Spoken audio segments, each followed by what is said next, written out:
Hello friends, ये उड़ान झारखंड जी के सीरीज 2 है। लास्ट क्लास झारखंड की कला एवं संस्कृति को स्टार्ट किए थे, जिसमें जनजातियों की बेसिक इंट्रोडक्शन को हम लोग देखे थे। चलिए उसके क्वेश्चन को भी कर लेते हैं, फिर संथाल जनजाति को स्टार्ट करेंगे।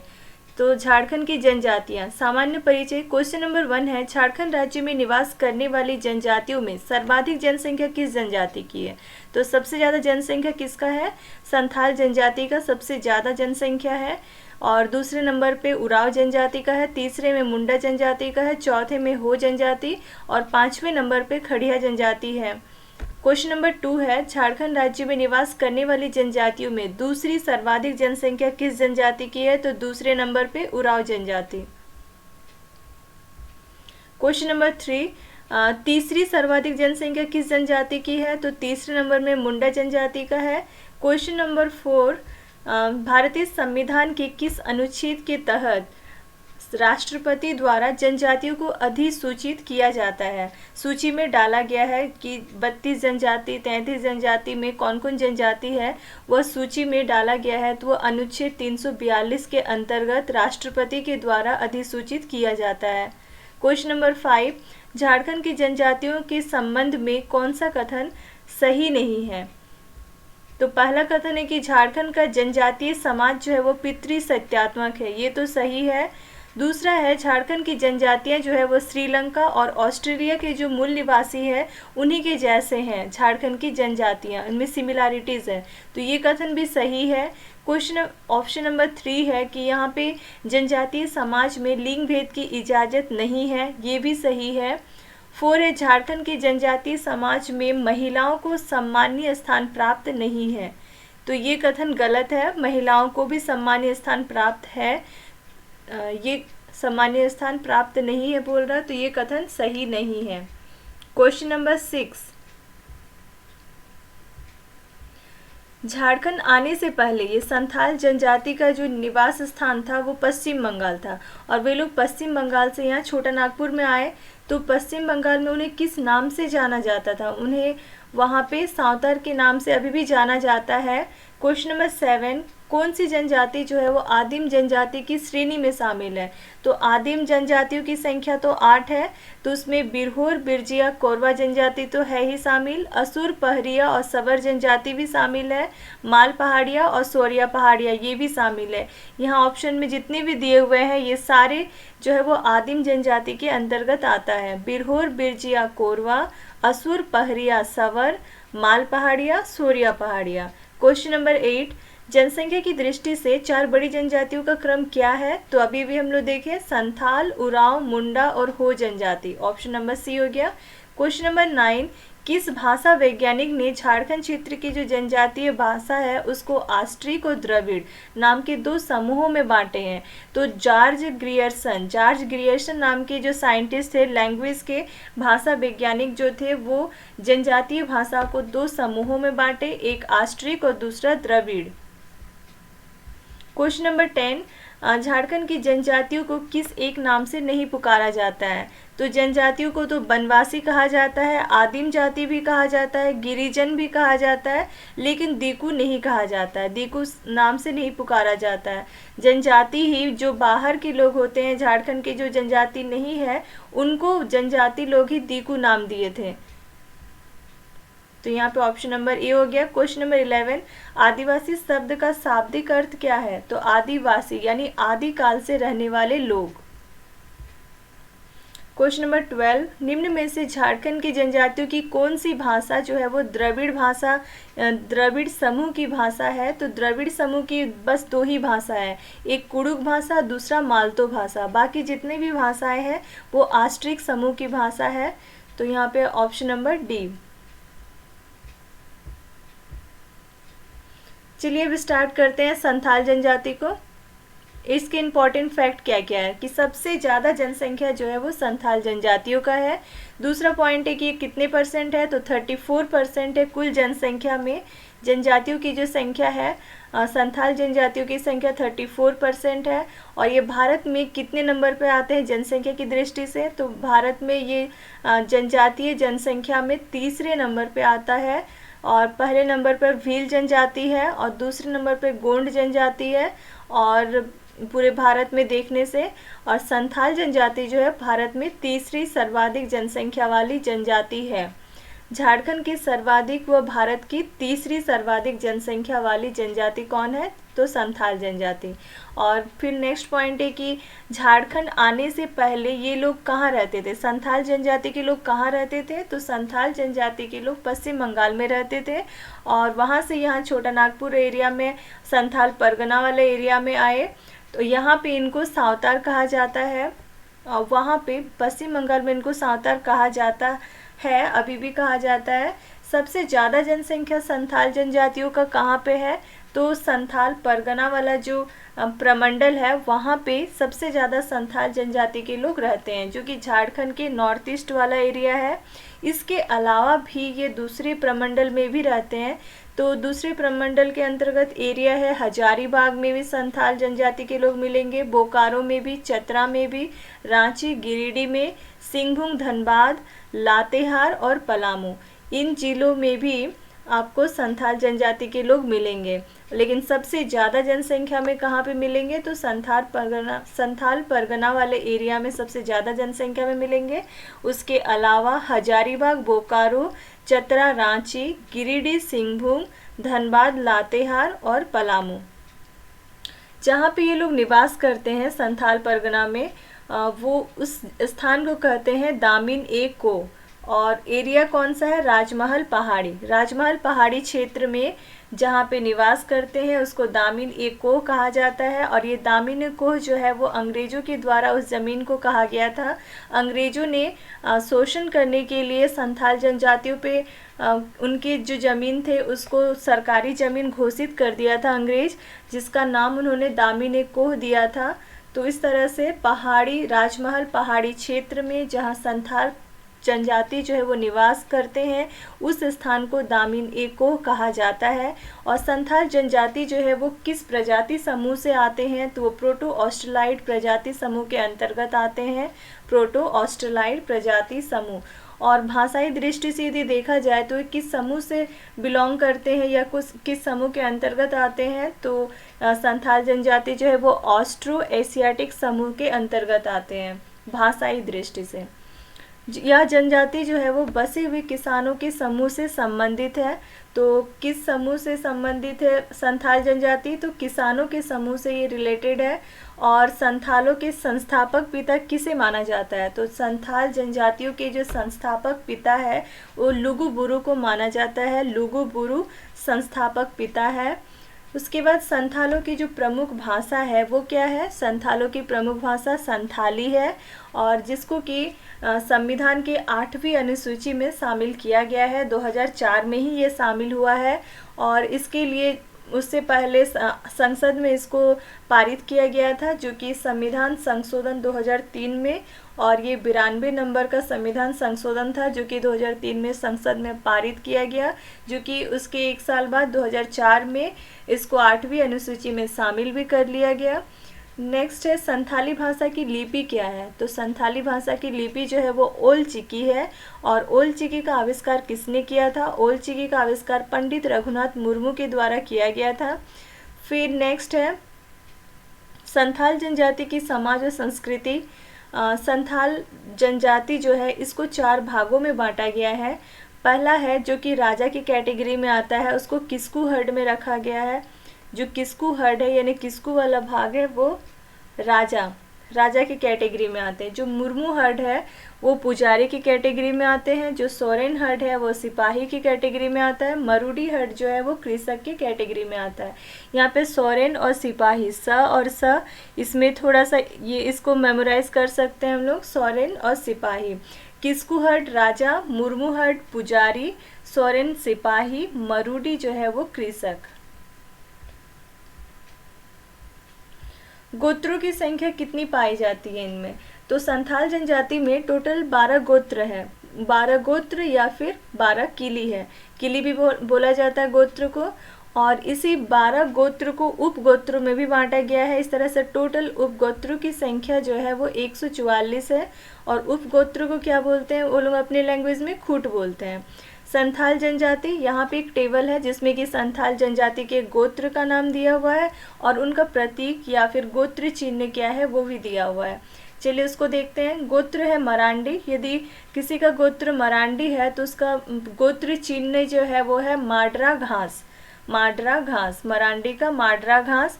हांसदा, हांसदा का जंगली हंस, हांसदा गोत्र का जंगली हंस। उसके बाद मुर्मू, मुर्मू गोत्र का नील गाय, मुर्मू का नील गाय। चोंडे, चोंडे गोत्र का छिपकली, चोंडे गोत्र का छिपकली है। उसके बाद जिसका हेम्ब्रम गोत्र है उसका पान पत्ता, जो हेम्ब्रम गोत्र के हैं उनका पान पत्ता है। सोरेन गोत्र का पक्षी है, सोरेन का पक्षी, टूडू का भी पक्षी, सोरेन का भी पक्षी। इन दोनों गोत्र का प्रतीक चिन्ह क्या है? पक्षी है। बास्के गोत्र है जिसका यानी नाग सांप उसका प्रतीक है। फिर पोड़िया गोत्र के है उसका प्रतीक चिन्ह जो है वो कबूतर है, पोड़िया का कबूतर। बेदिया गोत्र वालों का भेड़ा प्रतीक है, बेदिया का भेड़ा। बेसरा गोत्र वाले का बाज पक्षी है। और फाइनली बचा किसको। नेक्स्ट है कि इनमें सेम जात में शादी नहीं हो सेम जात में ही शादी होता है। तो अंतर जातीय विवाही समूह होते हैं ये लोग, सेम जात में ही विवाह किया जाता है मैक्सिमम। और लेकिन गोत्र सेम नहीं होना चाहिए, तो सगोत्र विवाह जो है वो निषिद्ध होता है। बच्चों का विवाह नहीं होता, यानी बाल विवाह की प्रथा का प्रचलन भी नहीं है। इनमें बहुत तरह की विवाह का प्रचलन है जिनका लिस्ट नीचे दिया गया है। और ये लोग विवाह को क्या बोलते हैं? बापला बोलते हैं। तो चलिए यहाँ पे टेबल में विवाह या बापला का नाम दिया है और उससे रिलेटेड विशेषताएं दी हुई है। पहला है किरिंग बापला, जो कि सबसे ज़्यादा इनमें चलने वाला जो शादी है या बापला है वो है किरिंग बापला। इसमें क्या होता है, माता पिता जो है वो शादी को फिक्स करते हैं, तय करते हैं, किसी मीडिएटर के माध्यम से ये विवाह जो है वो तय होता है, वो किरिंग बापला में होता है। गोलाइटी विवाह क्या होता है? गोलट विवाह, इसमें अदला बदली वाला जो विवाह होता है कि किसी एक फैमिली में लड़का लड़की, दूसरे फैमिली के लड़की लड़का से जो शादी होता है अदला बदली वाला, वो गोलाइटी विवाह के अंतर्गत आता है। फिर है टुनकी दीपिल बापला। ये सब हमारे जो भी गरीब फैमिली से बिलोंग करते हैं उनके घर में इस तरह का शादी होता है, टुनकी दीपिल बापला, जिसमें कन्या को वर के घर लाकर सिंदूर दान किया जाता है और शादी हो जाता है। इसमें पौन और वधु मूल्य जो है वो नहीं दिया जाता है। नेक्स्ट है धरदी जावाई बापला। धरदी जावाई बापला, यानी कि इसमें जो शादी के बाद जो दामाद बन गया है उस दामाद को घर जवाई बना के रखना। और इसमें ये किन घरों में होता है? तो जिनके पुत्र नहीं होते हैं, बस पुत्री ही है, तो पुत्र विहीन परिवार में ये प्रचलित है। धरदी जावाई बापला जो है जिनके घर में पुत्र नहीं है उनके फैमिली में ये प्रचलित है और इसमें पौन या वधु मूल्य जो है वो नहीं दिया जाता है। नेक्स्ट है अवगीर बापला। इसमें लड़का और लड़की में प्रेम हो जाने के बाद पंचायत जो है वो सहमति दे देता है कि शादी कर लो, तो वो बापला हो गया अवगीर बापला। उसके बाद है इतूत बापला। इतूत बापला में क्या है, कोई भी लड़का यदि पसंद कर लिया है लड़की को, लेकिन लड़के से विवाह की अनुमति यदि लड़की को नहीं मिल रहा है, तो उस किसी भी अवसर पर लड़की को सिंदूर लगाकर वो लड़का विवाह कर लेगा और बाद में लड़की के घर वालों के द्वारा वधु मूल्य भी लेकर स्वीकृति दे दी जाती है, यानी कि लड़की वाले फिर मान जाते हैं। तो इस तरह का जो शादी है वो इतूत बापला है। इतूत बापला क्या होता है? लड़का लड़की एक दूसरे को पसंद तो किए, लड़के ने क्या किया, लड़के को अनुमति नहीं मिला शादी के लिए लड़की से, तो फिर वो क्या करता है, सिंदूर लगाकर विवाह कर लेता है लड़की से और बाद में लड़की के घर वाले जो है वो मान जाते हैं और वधु मूल्य दे देते हैं, वधु मूल्य वर की तरफ से लेते हैं, स्वीकृति लेकर वह स्वीकृति दे देते हैं शादी को। तो ये इतूत बापला में आता है। फिर नेक्स्ट है निबोलक बापला। इसमें क्या होता है, लड़की जो है लड़की के द्वारा ही जबरदस्ती, कोई लड़का यदि पसंद में आ गया है तो उसके घर में रहने चली जाएगी और फिर बाद में पंचायत के माध्यम से शादी हो जाता है, वो निबोलक बापला है। फिर है बहादुर बापला। इसमें लड़का और लड़की के द्वारा जंगल में भागकर वो प्रेम विवाह कर लेते हैं, तो बहादुर बापला के अंतर्गत। फिर है राजा राजी बापला या राजी खुशी बापला, जो है वो क्या होता है, प्रेम विवाह होता है, गांव की स्वीकृति से प्रेम विवाह। सांगा बापला क्या होता है, विधवा दोनों ही, लड़का और लड़की दोनों ही शादीशुदा रहेंगे और शादी करेंगे, विवाह करेंगे, तो वो सांगा बापला होता है। विधवा या तलाकशुदा स्त्री का विधुर या परित्यक्त पुरुष से जो विवाह होता है उसको सांगा बापला बोलते हैं। फिर किरिंग जवाई बापला क्या होता है, लड़की के द्वारा शादी से पहले ही गर्भ धारण कर लेने के बाद इच्छुक व्यक्ति से लड़की विवाह कर लेती है, उसको किरिंग जवाई बापला कहते हैं।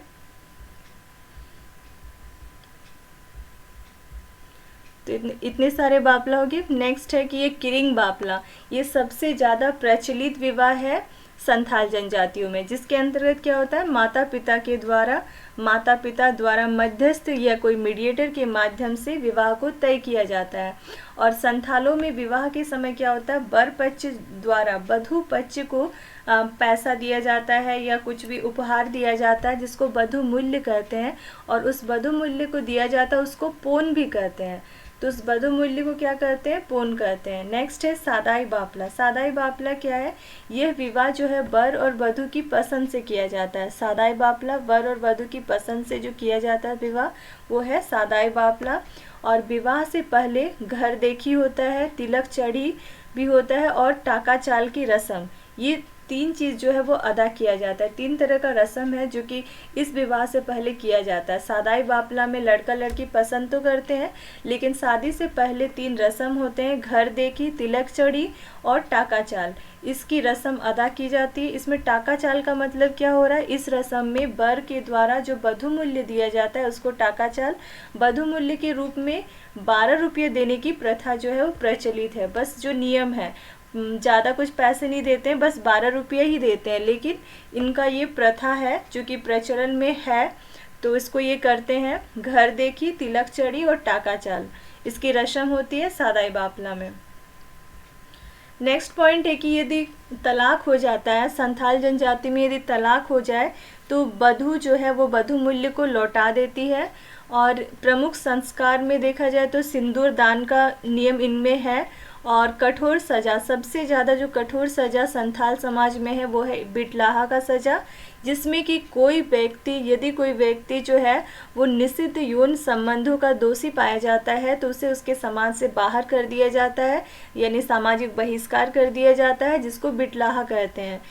जिस जनजाति में, संथाल जनजाति में क्या होता है, यदि बच्चे हुए तो उसमें पहला संतान जो रहेगा उसका नामकरण दादा दादी के नाम पर किया जाता है, और जो दूसरा संतान आएगा उसका नामकरण नाना नानी के नाम पे किया जाता है। नेक्स्ट है जो इनके समाज से रिलेटेड कुछ व्यवस्थाएं हैं उसका नामकरण को देखते हैं। जैसे कि इनमें व्यवस्था है युवा गृह का। युवा गृह में इसके अंतर्गत क्या होता है, बच्चे थोड़े बड़े हो जाते हैं तो फिर उनको शिक्षा दिया जाता है, अपनी जनजाति से रिलेटेड जो भी संस्कृति है, जो भी रीति रिवाज है, उसकी शिक्षा दी जाती है। तो इस तरह का एक व्यवस्था किया गया है युवा गृह जिसको बोलते हैं, और जो कि ये लोग उसका नामकरण क्या रखे हैं, घोटुल। युवा गृह को ये लोग घोटुल बोलते हैं। वधु मूल्य को संथाल जनजाति के लोग पोन बोलते हैं। जो गांव के प्रधान होते हैं, ग्राम प्रधान होते हैं, उसको ये लोग मांझी बोलते हैं। गांव का जो संदेश वाहक होता है, यानी कि पंचायत यदि कुछ बोली है तो उसके लिए जो संदेश पूरे गांव को दिया जाता है, तो गांव का एक संदेश वाहक होता है जिसको गुड़ेत या गोड़ाइत बोलते हैं। जो मंत्र है, मंत्र को बाखेड़ बोलते हैं, मंत्र को बाखेड़। युवा गृह को घोटुल, वधु मूल्य को पोन, जो गांव का प्रधान है उसको मांझी, जो गांव का संदेश वाहक है उसको गुड़ेत या गोड़ाइत, और जो मंत्र है उसको बाखेड़ बोलते हैं। विवाह को तो बापला, ये तो देखे। गांव को आतो बोलते हैं। उप ग्राम प्रधान जो है, ग्राम प्रधान के ऊपर, तो उसको बोलते हैं प्राणिक या प्रामाणिक। जो मांझी का साथ देता है, सहायता करता है, मांझी का सहायक जोग मांझी कहलाता है। जो ईसाई संथाल है, संथाल जनजाति तो है लेकिन वो ईसाई धर्म को अपनाए हुए हैं, तो उनको उमेहाड़ कहते हैं। तो विवाह को बापला, गांव को आतो, उप ग्राम प्रधान को प्राणिक या प्रामाणिक, जो मांझी का सहायक है जोग मांझी, ईसाई संथाल को उमेहाड़।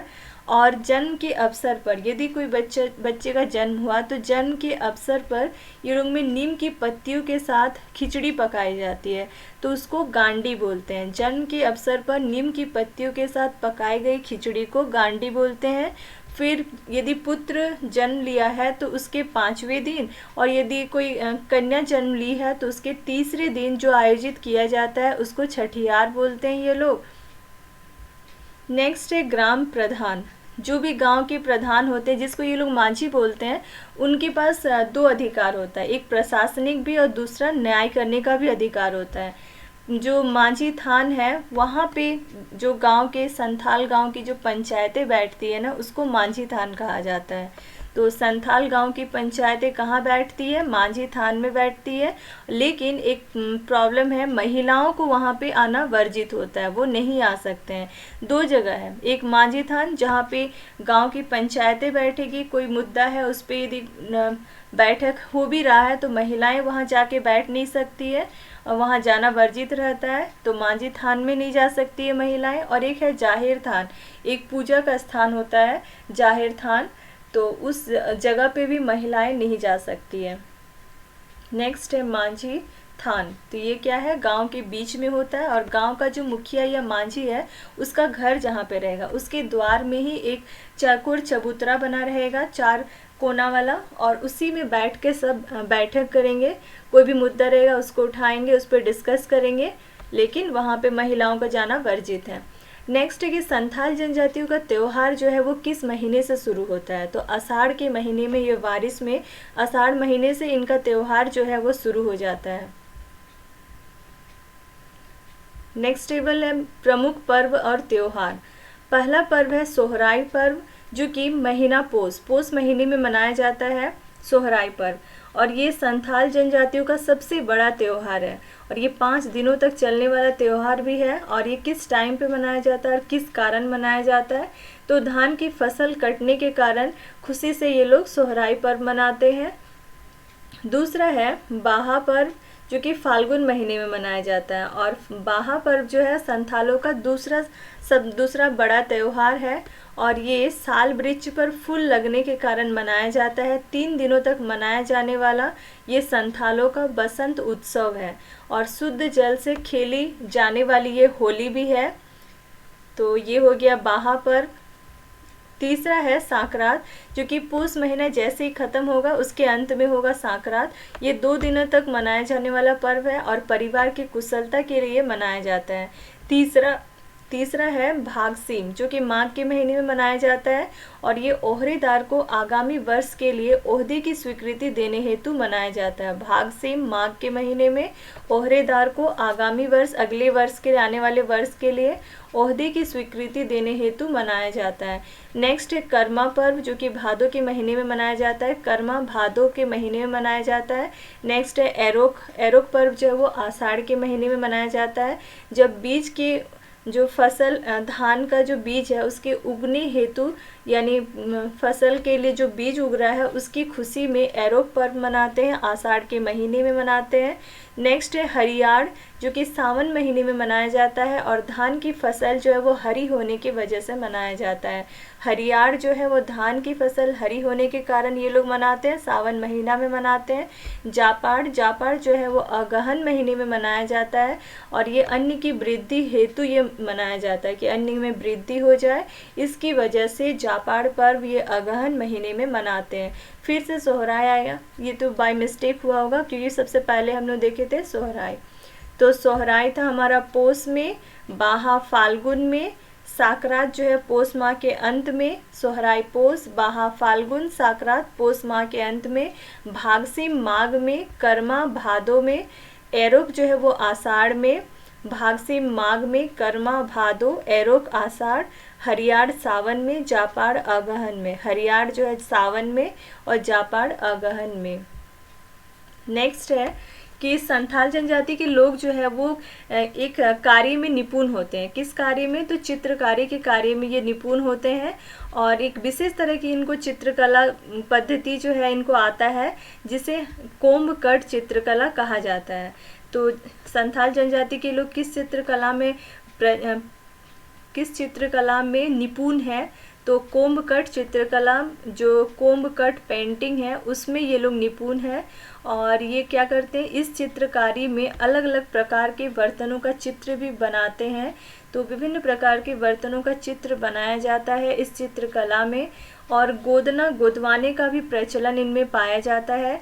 जो पुरुष होते हैं ना, वो बाएं हाथ में सिक्का का चित्र बनवाते हैं, और यदि कोई पुरुष अपने बाएं हाथ में सिक्का का चित्र नहीं बनाया है तो बनवाए हैं तो कोई भी लड़की जो है उससे विवाह करना पसंद नहीं करती, ऐसा उनका मान्यता है। फिर नेक्स्ट है कि इस जनजाति में महीना, माह जो होता है ना, उसको बोंगा बोलते हैं। तो संथाल जनजाति के लोग माह को क्या बोलते हैं? बोंगा बोलते हैं। और इनके अनुसार जो वर्ष का इनका शुरुआत होता है वो माघ महीने से शुरू हो जाता है, तो माघ बोंगा माह से वर्ष की शुरुआत ये लोग मानते हैं।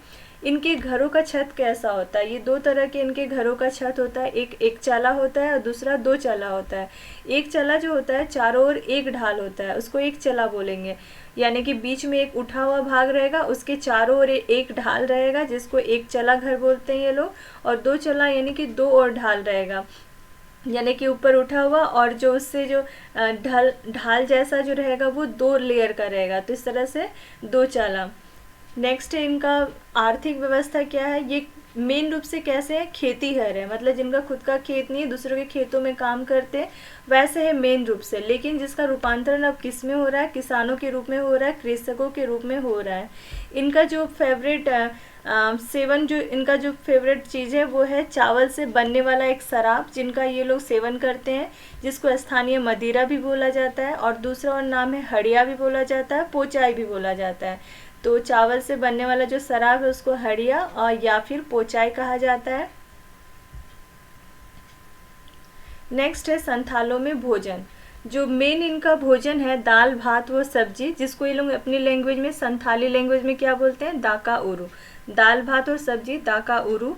फिर जो मकई की दलिया है उसको बोलते हैं जोंड्रा डाका। मकई की दलिया को जोंड्रा डाका बोलते हैं।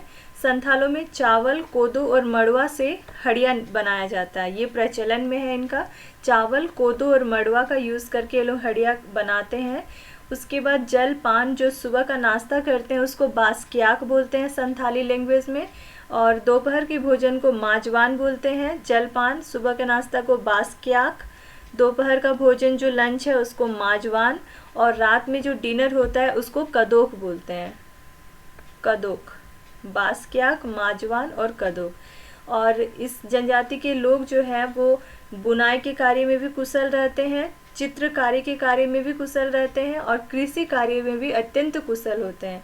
इनके धार्मिक व्यवस्था देखी जाए तो इनका जो प्रधान देवता होता है, ये जिनको सबसे ज़्यादा मानते हैं वो है सिंगबोंगा, या दूसरा नाम उनको ठाकुर भी कहा जाता है, जिनको वे लोग सृष्टि के रचयिता भी मानते हैं। और ये किसका रूप है? तो सूर्य देवता का ही रूप है। और दूसरा प्रमुख देवता जो है इनका वो है मरांग बुरु। दूसरा प्रमुख देवता मरांग बुरु, पहला है सिंगबोंगा या ठाकुर, दूसरा है मरांग बुरु। इनके जो गांव के देवता है, प्रधान ग्राम देवता वो है जाहिर एरा, और जहाँ पे ये गांव के जो देवता है वो जहाँ पे निवास करते हैं उसको बोलते हैं जाहिर थान। यहाँ पे महिलाओं का आना वर्जित है। और ये जो जाहिर थान है वो कैसा जगह रहता है? तो सखुआ या महुआ का पेड़ रहता है, उसके नीचे ये पूजा करते हैं, जिसको कि जाहिर थान ये लोग बोलते हैं। और जो घर की देवता है, गृह देवता है, ये किसको मानते हैं? ओड़ाक बोंगा को।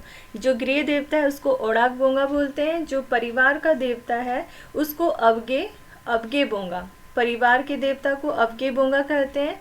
जो धर्म के मामले में इनका मेन है, प्रधान है, उसको नायके बोलते हैं, धार्मिक प्रधान को नायके। और जो संताल है, यानी संथाल में जो सनातन धर्म को मानते हैं, तो सनातन संथाल उसको बोंगा होड़ कहा जाता है। सनातन संथाल को बोंगा होड़ कहा जाता है। नेक्स्ट है हापड़ाम को। हापड़ाम को क्या है? इनका देवी देवता और पितरों, जो पितरों तथा देवी देवताओं को ये लोग हापड़ांको कहते हैं। और इनका मान्यता है कि यदि हापड़ांको जो है वो गुस्से में रहेंगे, क्रोधित रहेंगे, तो अकाल और महामारी जैसे प्रकोप आ सकती है। इसलिए उनको खुश करने के लिए संथाल जनजाति के लोग क्या करते हैं? आराधना करते हैं, हापड़ांको का बलि देते हैं, और भोद, इन तीनों के द्वारा इनको खुश रखते हैं, आराधना, बलि और भोद के द्वारा। फिर स्त्रियां जो है, संथाली स्त्रियां, ये किसी चीज़ में विशेषज्ञ मानी जाती है। किस चीज़ में? तो जादू टोना के मामले में संथाली स्त्रियां जो है वो विशेषज्ञ मानी जाती हैं। संथालों में क्या होता है, सबको जलाना और दफनाना दोनों प्रकार की प्रथाएं जो है वो प्रचलित है। संथाल जनजाति में सबको जलाना भी और दफनाना दोनों प्रकार की प्रथा चलती है। संथाल जनजाति खत्म हो गया। अब नेक्स्ट है उरांव। तो पहले संथाल का क्वेश्चन देखते हैं। क्वेश्चन नंबर 1 है, संथाल जनजाति का संबंध है, तो किस समूह से संबंध है इनका? तो प्रोटो ऑस्ट्रेलॉइड प्रजाति समूह से जुड़े हुए हैं, उसी के अंतर्गत आते हैं संथाल जनजाति। दूसरा क्वेश्चन है कि जो 4 प्रकार में बांटा गया है संथाल जनजाति को, 4 हड्डों में बांटा गया है, उसका मेल। पहला है किस्कू हड्ड। किस्कू हड्ड क्या होता है? राजा की कैटेगरी में आता है, सही है। मुर्मू हड्ड या मरमू हड्ड जो है वो पुजारी की कैटेगरी में, ये भी सही है। और मरूडी हड्ड जो है वो किसान कृषक की कैटेगरी में, ये भी सही है। सोरेन हड्ड जो है वो सेवादार, नहीं, सोरेन हड्ड का क्या था? सिपाही था, सिपाही की कैटेगरी में। तो ये जो है ऑप्शन नंबर डी गलत है। क्वेश्चन नंबर 3, संथाल जनजाति से संबंधित जो किरिंग बापला है वो क्या है? तो किरिंग बापला इनमें तो सबसे ज़्यादा प्रचलित विवाह है, तो विवाह का एक प्रकार है किरिंग बापला। क्वेश्चन नंबर 4, निषिद्ध यौन संबंधों का जो दोषी पाया जाता है उसको कौन सी सजा दिया जाता है? कौन सी सजा का प्रावधान है? तो बिटलाहा का सजा, यानी उनके समाज से बहिष्कार करने की जो सजा है वो दिया जाता है। क्वेश्चन नंबर 5, संथालों का जो निवास स्थान है उसको क्या कहा जाता है? तो संथाल रहते हैं संथाल परगना वाले एरिया में, जहाँ पे जो कि सरकारी ज़मीन घोषित कर दिया था अंग्रेजों के द्वारा, उस ज़मीन को क्या बोलते हैं? दामिन ए कोह ज़मीन। तो संथालों के निवास स्थान को दामिन ए कोह कहा जाता है।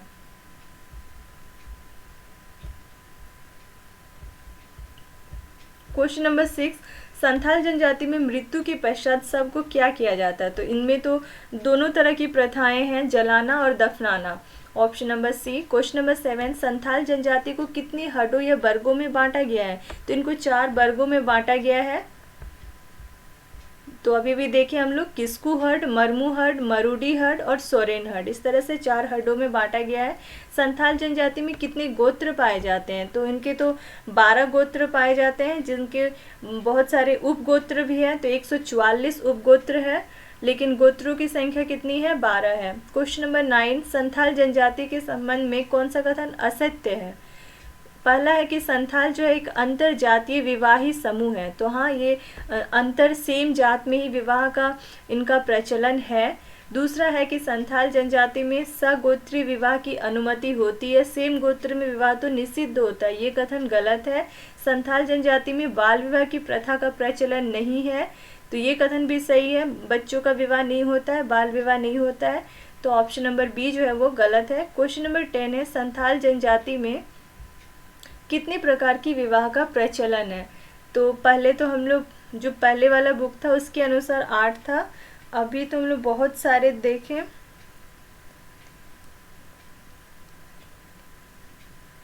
12 टोटल 12 प्रकार के विवाह का प्रचलन देखे अभी हम लोग। क्वेश्चन नंबर 11, कौन एक संथाल जनजाति में विवाह का प्रकार नहीं है?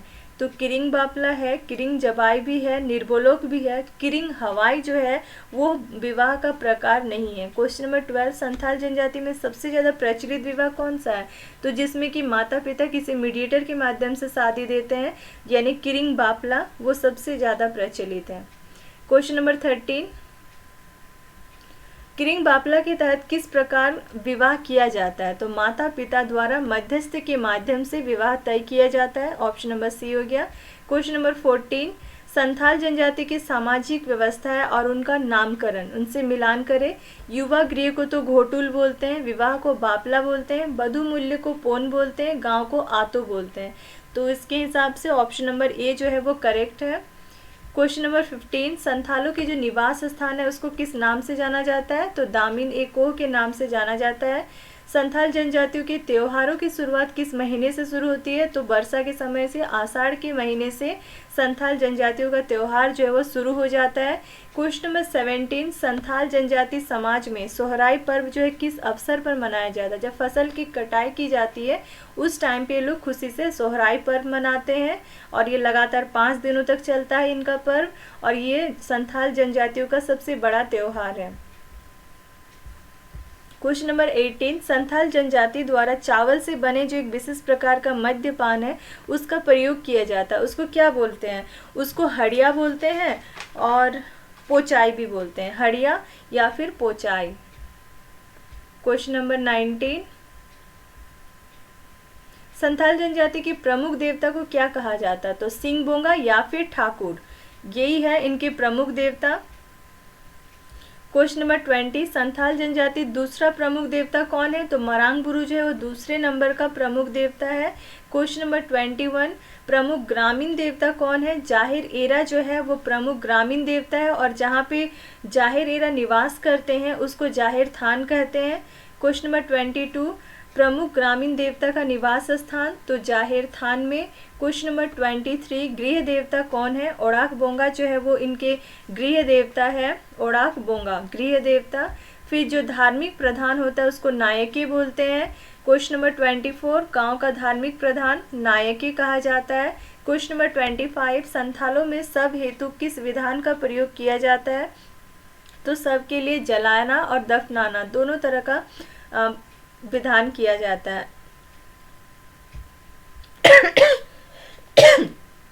सॉरी। क्वेश्चन नंबर 26, कौन सा कथन जो है वो सही है? संथाल स्त्रियां जो है वो जादू टोना में विशेषज्ञ मानी जाती, ये कथन तो सही है।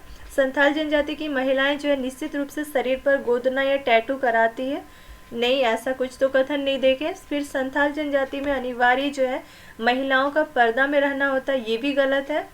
तो ऑप्शन नंबर ए जो है वो सही है, ये जादू टोना में विशेषज्ञ मानी जाती है संथाल स्त्रियां। चलिए, संथाल जनजाति भी खत्म हो गया यहाँ। नेक्स्ट क्लास हम लोग उराव जनजाति करेंगे। आज के लिए इतना ही। Thank you.